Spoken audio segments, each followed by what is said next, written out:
Praise the lord. దేవుని నామానికి మహిమ కలుగును గాక.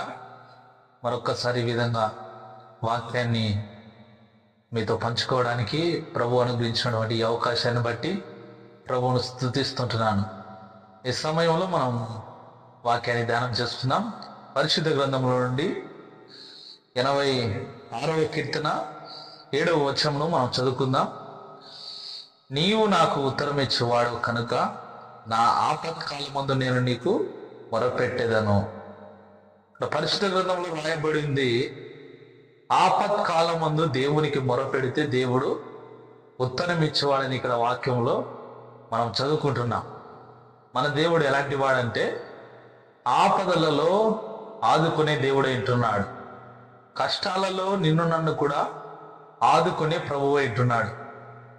మన జీవితంలో మనం గమనించినట్లయితే మనుషులు ఏ విధంగా ఉంటారంటే ఆపదలు వచ్చినప్పుడు, కష్టాలు వచ్చినప్పుడు, సమస్యలు వచ్చినప్పుడు మనుషులందరూ కూడా దూరం అయిపోతారు. కానీ మన దేవుడు ఎలాంటి వాడంటే ఆపదలలో నిన్ను నన్ను కూడా ఆదుకునే దేవుడే ఉంటున్నాడు. ఆపద దినమందు నిన్ను నన్ను కూడా ఆదుకొని ఆయన రెక్కల చాటు నీడన నిన్ను నన్ను కూడా దాచేవాడే ఉంటున్నాడు ప్రభు.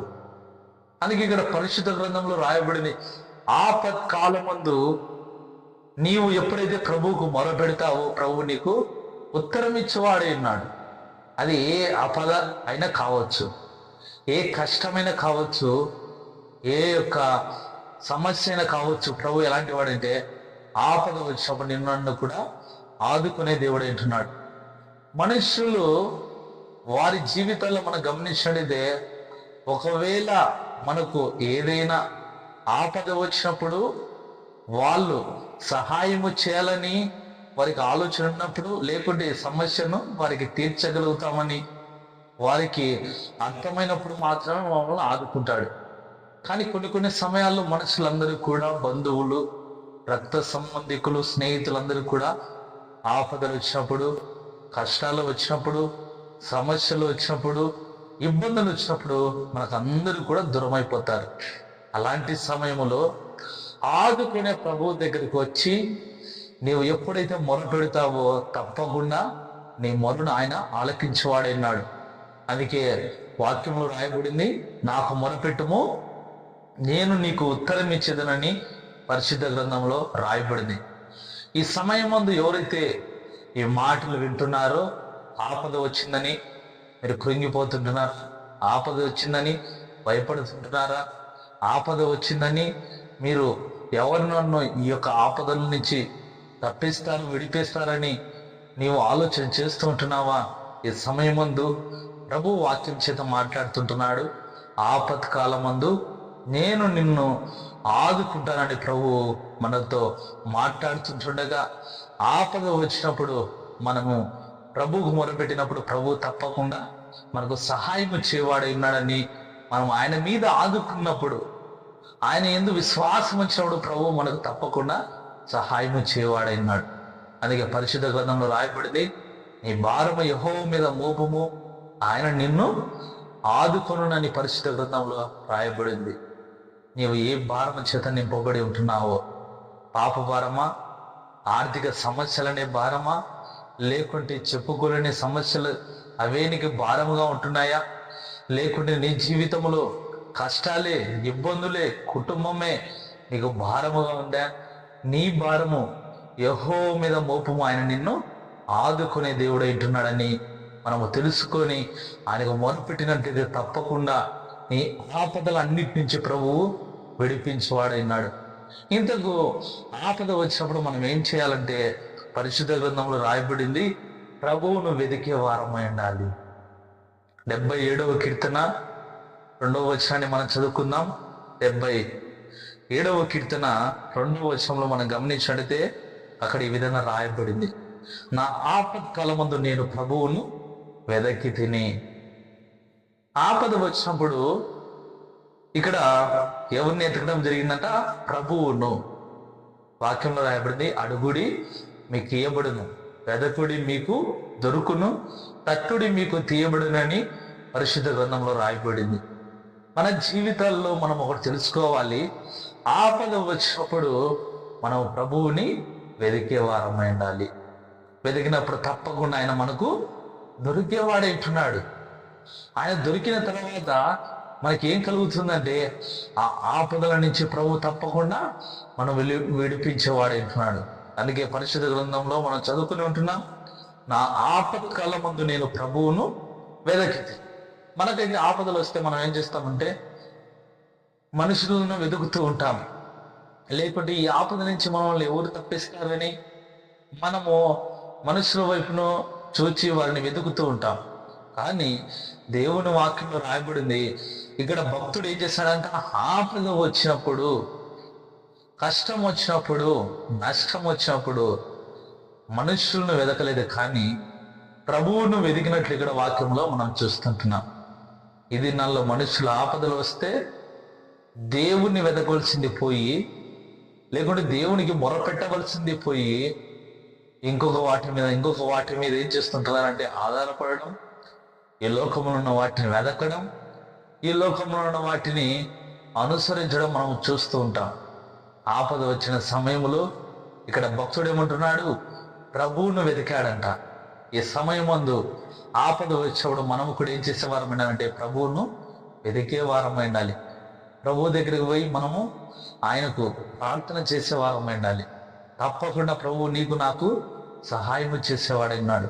అందుకే పరిశుద్ధ గ్రంథంలో రాయబడింది, ఆపద వచ్చినప్పుడు మనము ప్రభువును వెతికే వారమై ఉండాలని పరిశుద్ధ గ్రంథంలో రాయబడింది. ఈ యొక్క సమయం ముందు ఈ వాక్యం వింటున్న మన జీవితాలలో ఆపదలు వస్తూ ఉంటాయి, కష్టాలు వస్తూ ఉంటాయి, ఇబ్బందులు వస్తూ ఉంటాయి. మనము ఆ ఇబ్బందులను చూచి, కష్టాలను చూచి ప్రభువుకు దూరముగా ఉండకుండా ప్రభువుకు దగ్గరగా ఉండి, ప్రభువా ఈ కష్టాల నుంచి మమ్మల్ని పైకి ఎక్కించండి, ఈ కష్టాల నుంచి మమ్మల్ని తప్పించండి, ఈ నష్టాల నుంచి మమ్మల్ని విడిపించండి, ఈ యొక్క ఇబ్బందుల నుంచి మమ్మల్ని దూరపరచండి ఈ ఇబ్బందుల నుంచి అని నువ్వు ఎప్పుడైతే మొరపెడతావో నీ ఆపదలన్నిటి నుంచి ప్రభువు నీకు విడుదల కలగచేవాడైనాడు. ఈ సమయం ముందు మనము ఆపద వచ్చినప్పుడు ప్రభువుకు మొరపెడితే, ఆపద వచ్చినప్పుడు ప్రభువును వెదిగితే ప్రభువు మనకేం చేస్తాడో ఈ సమయం ముందు కొద్దిసేపు మనము వాక్యంలో ధ్యానం చేద్దాం. చూడండి, పరిశుద్ధ గ్రంథంలో మనం గమనించినట్లయితే ఇక్కడ 107వ కీర్తన మనం చదువుకుందాం. పరిశుద్ధ గ్రంథంలో నుండి 107వ కీర్తన రాయబడింది. మనం ఒక మాట ఉంది ఇక్కడ మనం చదువుకుందాం. చూడండి, 107వ కీర్తన 6వ వచనంలో ఈ విధంగా రాయబడింది, వారు కష్టకాలమందు యెహోవాకు మొరపెట్టిరి, ఆయన ఆపదల నుండి వారిని విడిపించాను. ఇక్కడ పరిశుద్ధ గ్రంథంలో మనం చదువుకుని ఉంటున్నాం, కష్టకాలమందు దేవునికి వాళ్ళు ఏం చేశారంట, మొరపెట్టినప్పుడు ప్రభు ఏం చేశాడు, ఆపదలలో నుండి వారిని విడిపించాడు. మన జీవితాల్లో కూడా మనం గమనించినదే, కష్టాల గుండా మనం వెళ్ళే సమయంలో మనం ఏం చేయాలంటే దేవునికి మొరపెట్టే వారమై ఉండాలి. ఆయన ఆపదలన్నిటి నుంచి మనం ఏం చేసేవాడు ఉన్నాడు, విడిపించేవాడే ఉన్నాడు. అందుకే మనం గమనించినట్లయితే పరిశుద్ధ గ్రంథంలో రాయబడి ఉంది, అపోస్తల కార్యములు మనం చదువుకుందాం. చూడండి, అపోస్తల కార్యములు 7వ అధ్యాయము ఇక్కడ మనం చదివినట్లయితే ఈ విధంగా వాక్యంలో రాయబడింది. అపోస్తల కార్యములు 7వ అధ్యాయము 34వ వచనాన్ని మనం చదువుకుందాం. ఐగుప్తులో ఉన్న నా ప్రజల దురవస్థను నేను నిదానించి చూచితిని, వారి మూలుగు వింటిని, వారిని విడిపించుటకు దిగి వచ్చి ఉన్నాను. రమ్ము, నేను ఇప్పుడు నిన్ను ఐగుప్తునకు పంపుదనని అతనితో చెప్పాను.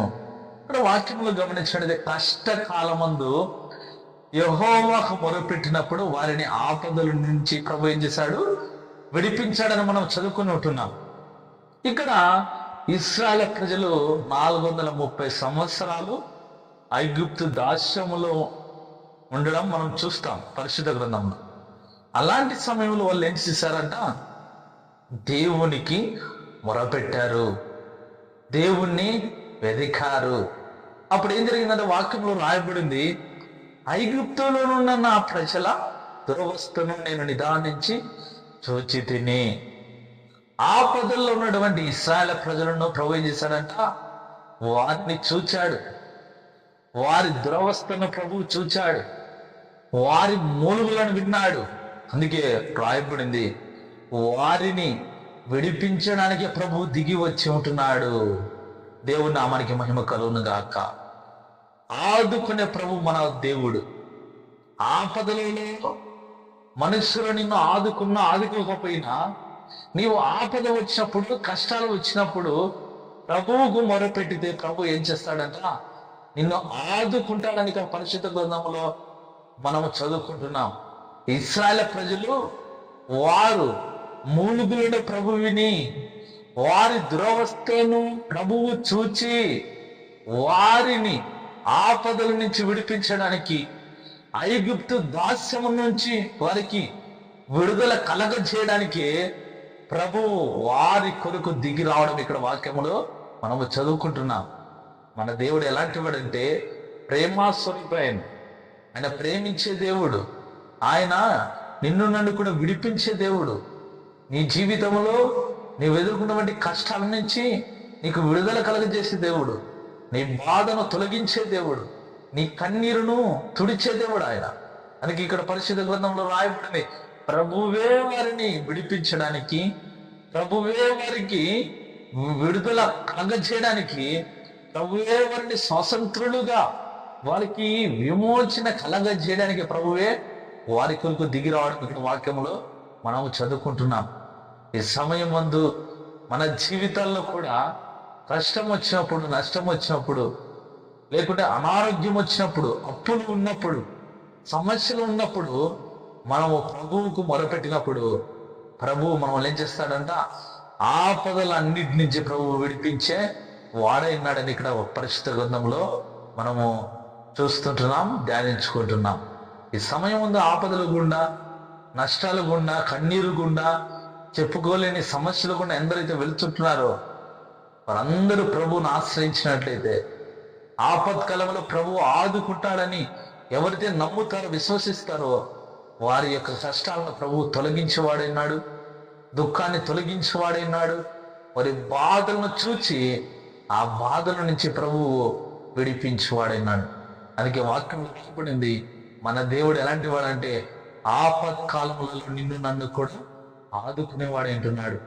కష్టకాలమందు ఇశ్రాయేలు ప్రజలు దేవునికి మొరపెట్టినప్పుడు దేవుడు వారి దురవస్థను చూచి, వారి మూలుగులను విని, వారి దుఃఖాన్ని ప్రభువు చూచి ప్రభువే వారిని విడిపించడానికి దిగి రావడం ఇక్కడ వాక్యములో మనం చూస్తుంటున్నాం. అందుకే ఆపత్కాలంలో మనం ఏం చేయాలంట? దేవునికి మొరపెట్టినప్పుడు దేవుడు ఆపద నుంచి విడిపిస్తాడని పరిశుద్ధ గ్రంథంలో రాయబడింది. మనం గమనించినట్లయితే దానియేలు జీవితంలో కూడా మనం చదివినట్లయితే రాయబడి ఉంటుంది, దానియేలు ఏ తప్పు చేయకపోయినప్పటికీ, దానియేలు జీవితంలో అందరూ కూడా దానియేలు మీద ఏం చేశారు? ఆయన మీద నిందలు వేసి ఆయనను సింహాల బోనులో పడవేసినప్పుడు ఏం జరిగిందంట? ఆ యొక్క సింహాల నోరును ప్రభువు మూసివేశాడు. దానియేలుకు ఆపదల నుంచి ప్రభువు విడిపించాడు. మన దేవుడు ఎలాంటి వాడంటే, నేను ఆపదలో ఉన్నప్పుడు నేను ఎవరు విడిపించినా, విడిపించకపోయినా, పట్టించుకోకపోయినా నీవు ఆయన మీద ఆధారపడినప్పుడు, నీ భారం ప్రభువు మీద వేసినప్పుడు, నీవు ఆయన ఎందుకు విశ్వాసం ఉంచినప్పుడు, నీవు ఆయన నమ్ముకున్నప్పుడు నీ ఆపదల నుంచి ప్రభు నిన్ను విడిపించువాడైనాడని ఇక్కడ పరిశుద్ధ గ్రంథంలో మనం చదువుతుంటున్నాం. ఇంకా మనం పరిశుద్ధ గ్రంథంలో మనం చూడండి, అక్కడ మార్కు సువార్తలో రాయబడి ఉంటుంది. మార్కు సువార్త మనం చదువుకున్నాం చూడండి, 4వ అధ్యాయము 36వ వచనాన్ని ఈ సమయంలో మనం చదువుకుందాం. ఇక్కడ పరిశుద్ధ గ్రంథంలో గమనించినట్లయితే మత్తయి సువార్తలో రాయబడింది, వారు జనులను పంపివేసి ఆయనను ఉన్న పాటన చిన్న దోణులు తీసుకొని పోయి ఆయన వెంబడి మరికొన్ని దోణిలు వచ్చాను. అప్పుడు పెద్ద తుఫాను రేగి ఉన్న దోణి మీద అల్లు కొట్టినందున దోణి నిండిపోయాను. ఆయన దోణి అమరమున కలగడ మీద నిద్రించుచుండెను. వారు ఆయన లేపి, కూడా మేము నశించిపోవచ్చున్నాం. ఇక్కడ పరిశుద్ధ గ్రంథంలో గమనించినట్లయితే యేసుక్రీస్తు ప్రభువు, ఆయన దగ్గర ఉన్నటువంటి శిష్యులు, వారు తోణిలో ప్రయాణమై వెళ్తున్నటువంటి సమయంలో ఏం జరిగిందంట, ఆ యొక్క వారు ప్రయాణము చేస్తున్నటువంటి దోణె అలల చేత కొట్టబడడం ఇక్కడ వాక్యములో మనం చదువుతుంటున్నాం. ఎందుకు అలల చేత ఆ యొక్క దోణె కొట్టబడిందంటే వాక్యంలో రాయబడింది. అక్కడ ఏం జరిగిందంట, పరిశుద్ధ గ్రంథంలో మనం చూసినట్టయితే అక్కడ గాలి తుఫాను రావడము ఇక్కడ వాక్యంలో మనం చూస్తుంటున్నాం. అందుకు ఆయన యేసుక్రీస్తు ఏం చేశాడంట, లేచి గాలిని గద్దించి నిశ్శబ్దమై ఊరుకుండమని సముద్రముతో చెప్పగా గాలి అణిగి మిక్కిలి నిమ్మలమాయనని పరిశుద్ధ గ్రంథంలో రాయబడింది. యేసుక్రీస్తు ప్రభువు ఆయన శిష్యులు దోణి మీద వెళుతున్నటువంటి సమయంలో తుఫాను రేగింది. తుఫాను ఎప్పుడైతే రేగిందో ఆ యొక్క గాలికి దోణి అలల చేత కొట్టబడుతున్నటువంటి సమయంలో కష్టకాలమందు శిష్యులు యేసుక్రీస్తు ప్రభువుకు మొరపెట్టారు. ఏమంటున్నారు, బోధకుడా మేము నశించిపోతుంటున్నాం, బోధకుడా మేము కష్టాలలో ఉంటున్నాం, బోధకుడా మేము ఇబ్బందులు గుండా వెళుతుంటున్నామని యేసుక్రీస్తు ప్రభువుకు మొరపెట్టినప్పుడు యేసుక్రీస్తు ప్రభు ఏం చేశాడంట, ఆ యొక్క గాలిని ఆయన ఏమన్నాడు, గద్దించాడు. హల్లెలూయా, దేవుని నామానికి మహిమ కలుగును గాక. గాలిని గద్దించగానే అది నిశ్శబ్దమై ఊరకుండెనని వాక్యంలో రాయబడింది. అంటే మన దేవుడు ఎలాంటి వాడంటే ఆయనకు సమస్తము మీద ఆయనకు అధికారం ఉంది. సమస్తమును కలగజేసిన వాడు మన ప్రభువు. అందుకే ఆయన ఎప్పుడైతే ఊరకుండమని నిశ్శబ్దముగా ఉండమని ఎప్పుడైతే సెలవిచ్చాడో ఆ గాలి నిశ్శబ్దం కావడము, గాలి అణిగి మిక్కిలి నిమ్మలమైంది. దోణి అలల చేత కొట్టబడుతుంది, గాలి రేగింది. అలాంటి సమయంలో ప్రభు ఏం చేశాడంట, నిమ్మలమయ్యేటట్లు చేశాడు.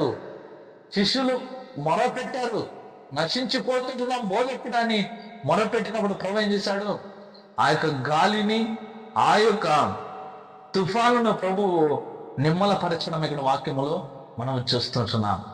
మన జీవితాల్లో కూడా ప్రశాంతంగా ఉన్నటువంటి సమయాలలో, నెమ్మదిగా ఉన్నటువంటి సమయాలలో అపవాది ఏదో ఒక విధంగా మనలను ఇబ్బందులు గుండా, సమస్యలు గుండా, ప్రతికూల పరిస్థితులు గుండా నడిపించేవాడై ఉంటాడు.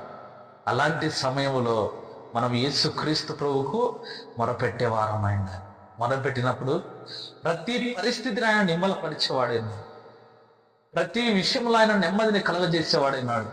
అందుకే వాక్యంలో రాయబడింది, నీ సరిహద్దులలో సమాధానము కలుగజేయవాడను నేనే అన్నాడు ప్రభు. ఆయన మన జీవితాల్లో కష్టాల గుండా వెళ్తున్నప్పుడు, నష్టాల గుండా వెళ్తున్నప్పుడు, ఆపదల గుండా వెళ్తున్నప్పుడు ఆయనకు మొరపెడితే ఆయన మన సరిహద్దులను నెమ్మది కలగజేసేవాడైనాడు. ఇక్కడ పరిశుద్ధ గ్రంథంలో మనం గమనించినట్లయితే దోణిలో వెళ్తుంటున్నారు. ఆ యొక్క గాలి ద్వారా, ఆ తుఫాను రేగడం ద్వారా అక్కడ పరిస్థితి అంతా కూడా గందరగోళం అయిపోయింది. వారికి నెమ్మది లేదు, చనిపోతామేమనే భయము వారిలోకి ప్రవేశించింది. ఇంకా మేము గమ్యముకు చేరుకోలేము అనుకున్నారు శిష్యులు, మేము అద్దరికి వెళ్ళలేమనుకున్నారు శిష్యులు. కానీ అలాంటి సమయంలో ప్రభు ఏం చేశాడు, నిమ్మలపరిచాడు. అక్కడ పరిస్థితిని అంతా కూడా నిమ్మలపరిచాడు ఆయన.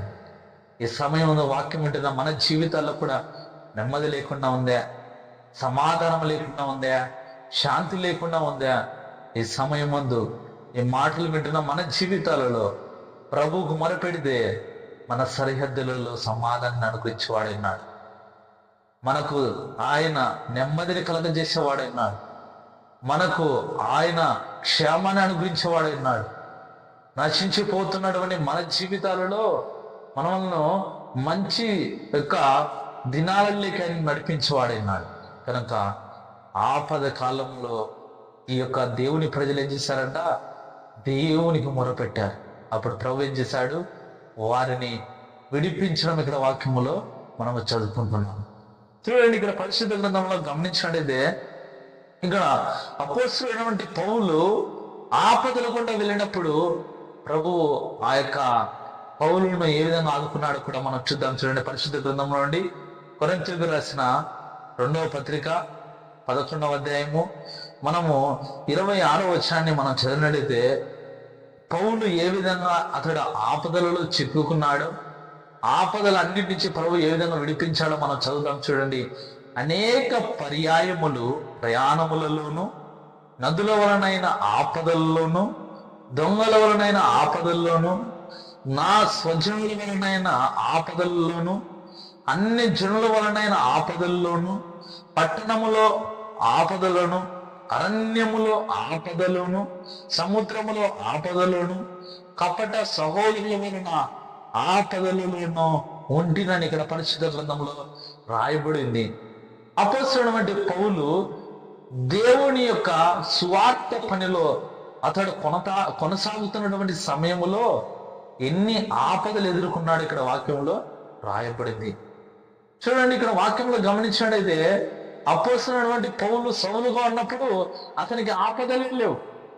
సంఘాన్ని చెరిపి వేసిన వాడు, సంఘంలో ఉన్న వారికి ఇబ్బందులు కలుగజేసిన వాడు, దేవుని ప్రజలకు హాని చేయాలని, కీడు చేయాలని అధికారుల దగ్గరికి వెళ్ళి అతడు అధికారం తీసుకుని వచ్చి ఆ యొక్క సంఘాలను చెరిపి వేసేవాడు ఈ యొక్క అపొస్తలుడైన పౌలు సౌలుగా ఉన్నప్పుడు. అలాంటి వ్యక్తి ఇప్పుడు ఏ విధంగా ఉంటున్నాడంట, ఒకప్పుడు దేవుని ప్రజలకు ఆపదలను కలగజేసిన వ్యక్తి ఇప్పుడు ఆపదల్లో ఉండడం ఇక్కడ వాక్యంలో మనం చదువుతున్నాం. యేసుక్రీస్తు ప్రభు నమ్మిన తర్వాత మనకు ఆపదలు వస్తాయి. ఆ ఆపదలలో నిన్ను నన్ను కూడా ప్రభువు ఆదుకునే వాడైంటున్నాడు. చాలా మంది ఈ దినాలలో యేసుక్రీస్తు ప్రభు నమ్ముకుంటున్నారు. ఏదైనా ఆపద వచ్చినప్పుడు, ఇబ్బంది వచ్చినప్పుడు, అనారోగ్యం వచ్చినప్పుడు దేవుణ్ణి విడిచిపెట్టి దేవునికి దూరం అయిపోతుంటున్నారు. వాక్యం వింటున్న మన జీవితాలలో ఆపదలు వచ్చినా, నష్టం వచ్చినా, ఉపద్రవం వచ్చినా, కష్టాలు వచ్చినా, కన్నీరు వచ్చినా మనము దేవుని విడిచిపెట్టే వారం అయినప్పుడు దేవుని మనం అందరము కూడా వెంబడించే వారంగా ఉండాలి. అందుకే వాక్యంలో రాయబడింది, అపొస్తలుడైన పౌలు ఒక మాట అంటాడు, నా మటుకైతే బ్రతుకుట క్రీస్తు, చావైతే లాభం అన్నాడు.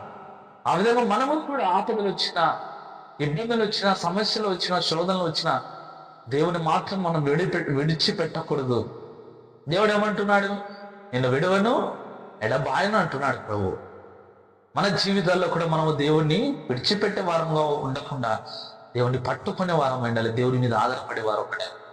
ఇక్కడ అపొస్తలుడైన పౌలు ఎలాంటి ఆపదల గుండా అతడు వెళ్ళాడు ఇక్కడ మనము చదువుకొని ఉంటున్నాం. అతని స్వజనులే అతనికి ఏం కలుగజేశారంట, అతనికి ఆపదలకు కలుగజేశారు. స్వజనులే, సొంత వారే అతన్ని ఏం చేశారంట, ఆపదలకి నెట్టివేశారు. ఇంకా మనం చదివినట్టు రాయబడింది, అన్ని జనులు అతన్ని ఆపదల్లో నెట్టివేయడం ఇక్కడ వాక్యములో మనం చదువుతుంటుంది. కొంతమంది పట్టణాలలో అతనికి ఏం కలుగజేశారంట, ఆపదలు కలుగజేశారు. అరణ్యంలో కూడా అతడు ఆపదలను ఎదుర్కోవడం మనం వాక్యములో మనం చదువుతాం. కపట సహోదరుల వలన అతడు ఆపదలను ఎదుర్కొన్నట్టు ఇక్కడ పరిశుద్ధ గ్రంథంలో మనం చదువుతుంటున్నాం. సహోదరులు వేరు, కపట సహోదరులు వేరు అని మనం తెలుసుకునే వారమండి. మన పరిశుద్ధ గ్రంథంలో గమనించినట్లయితే యోసేపు కూడా ఎలాంటి సహోదరులు ఉంటున్నారు, కపట సహోదరులు. తను ఏం చేశారంట, అతని మీద ద్వేషం కలిగి, పగ కలిగి అతనిని ఏం చేశారు, చంపాలనుకున్నారు. ఈ సహోదరులు కూడా ఎలాంటివని అంటే కపట సహోదరులని మనం తెలుసుకోవచ్చు. ఆ యొక్క యోసేపు మనం జీవితంలో గమనించినట్లయితే అతనికి కూడా ఆపద ఎదురైంది. అతన్ని ఏం చేశారంట, ఒక గోతిలో వేశారు, గోతిలో వేసి చంపాలనుకున్నారు. అలాంటి ఆపద యోసేపుకు వచ్చింది. కానీ యోసేపుని ఆపదలు అన్నిటి నుంచి ప్రభు ఏం చేశాడు, విడిపించాడు. ఇక్కడ అపొస్తలుడైన పౌలు కూడా స్వజనులతో అతడు ఆపదలు గుండా వెళ్ళాడు. అన్ని జనుల ద్వారా అతడు ఆపదలు గుండా వెళ్ళాడు. మనం గమనించినట్టయితే అతని జీవితంలో అతను పట్టణంలో ఉన్న వారి ద్వారా కూడా ఆపదలను ఎదుర్కొన్నాడు. అరణ్యములో కూడా అతడు ఆపదలను గుండా అతడు వెళ్ళడం మనం పరిశుద్ధ గ్రంథంలో మనం చదువుతుంటున్నాం. సహోదరుల వలన, కపట సహోదరుల వలన అతడు ఆపదల గుండా అతడు వెళ్ళడం వాడు పరిశుద్ధ గ్రంథంలో మనం చూస్తుంటున్నాం. ఆ ఆపదలన్నిటిలో కూడా ప్రభు అతన్ని ఏం చేశాడంట, ఆదుకున్నాడు. ప్రభు అతన్ని నడిపించాడు. ప్రభు అతనికి తోడుగా ఉన్నాడు. కష్టకాల సమయం ముందు అపొస్తలుడైన పౌలు ఎన్నో విధాలుగా సువార్త పని నిమిత్తమై ఎన్నో ఆపదల అతడు ఎదుర్కొన్నప్పటికీ ప్రభు అతనికి తోడుగా ఉన్నాడు. ఇదిగో యుగ సమాప్తి సదాకాలము నేను మీకు తోడుగా ఉన్నానని ప్రభు సెలవిచ్చాడు. మన జీవితాల్లో కూడా మనం ఒకటి తెలుసుకునే వారం ఉండాలి. ఆపదలు వచ్చాయి, దేవుడు నన్ను పట్టించుకోలేదు. ఇబ్బందులు వచ్చాయి, దేవుడు నన్ను విడిపించాడు. శోధనలు వచ్చాయి, నన్ను దేవుడు జ్ఞాపకం చేసుకోలేదని మనం అనుకోకుండా ఆపద వచ్చినప్పుడు దేవునికి మొరపెడితే ఆపద కాలంలో నిన్ను నన్ను కూడా ప్రభువు ఆదుకునేవాడైనాడు. ఈ సమయం ఈ మాటలు వింటున్న మనమందరం కూడా ఏం చేసేవారం ఉండాలంటే దేవుని ఆపత్కాలంలో దేవునికి మొరపెట్టేవారం ఉండాలి. దేవుడు తప్పకుండా నిన్ను నన్ను కూడా ఆదుకునేవాడైంటున్నాడు. ఇశ్రాయేలు ప్రజలను ప్రభు ఆదుకున్నాడు. ఆదుకున్న దేవుడు వారిని విడిపించాడు. దానియేలును కూడా ప్రభు ఆదుకొని సింహాల బోడి నుంచి విడిపించాడు. ఈ యొక్క శిష్యులు ఆపదలో ఉన్నప్పుడు కష్టాల గుండా ఆ యొక్క దోణి అల్లచిత కొట్టబడుతున్నటువంటి సమయంలో గాలి తుఫాను ప్రభు నిమ్మలపరచడం, కష్టాలను వారిని ఆదుకోవడము మన పరిశుద్ధ గ్రంథంలో మనం చూసాం. అప్పొస్తలుడైనటువంటి పౌలు కూడా అనేక ఆపదలు గుండా అతడు వెళ్ళినప్పటికీ ప్రభు అతన్ని జ్ఞాపకం చేసుకొని అతన్ని ప్రభు ఆదుకోవడం మన పరిశుద్ధ గ్రంథంలో మనం చూస్తున్నాం.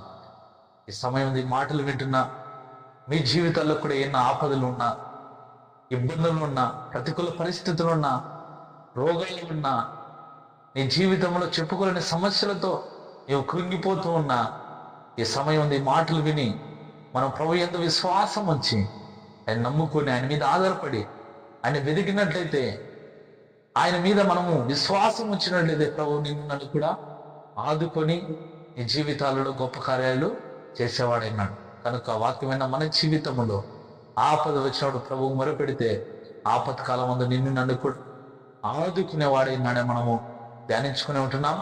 ఆపద వచ్చినప్పుడు కృంగిపోకుండా, దిగులు పడకుండా మన జీవితాల్లో ప్రభువు మీద విశ్వాసం ఉంచుదాం, ప్రార్థన చేద్దాం, మొరపెడదాం. దేవుడు తప్పకుండా మన స్థితిగతులను మార్చి మన జీవితాలలో ప్రభు గొప్ప కార్యాలు చేసేవాడైనాడు. అలాగే ఈ మాటలు విన్న మనమందరము కూడా ప్రభువు మీద ఆధారపడదాం. ప్రభు తప్పకుండా సహాయం ఇచ్చేవాడైనాడు. ఈ మాటలు ఎందరైతే విని విశ్వసించి ఉంటున్నారో వారి జీవితాల్లో వారు ఎదుర్కొంటున్నటువంటి ఆపదలు, కష్టాల నుంచి ప్రభు విడిపించి ప్రతి ఒక్కరి జీవితాల్లో దేవుడు గొప్ప కార్యాలు చేయనుగాక. అటు కృప ప్రభు అందరికీ కలుగజేయనుగాక. దేవుడి మాటలు మన వినికిడిలో దీవించి ఆశీర్వదించునుగాక. ఆమేన్. ప్రార్థన. పరిశుద్ధుడా, ప్రేమ స్వరూపి, దయగల దేవా, కృపగలిగిన మా తండ్రి, మీకు వందనాలు, స్తుతులు, స్తోత్రాలు ప్రభువా. ఈ విధంగా ప్రభువా వాక్యాన్ని తండ్రి మేము తండ్రి కృపలో ధ్యానించుకోవడానికి మీరు ఇచ్చిన అవకాశాన్ని బట్టి మీకు వందనాలు, స్తోత్రాలు తండ్రి. ఆపత్కాలంలో నమ్ముకోదగిన సహాయకుడు ప్రభువా.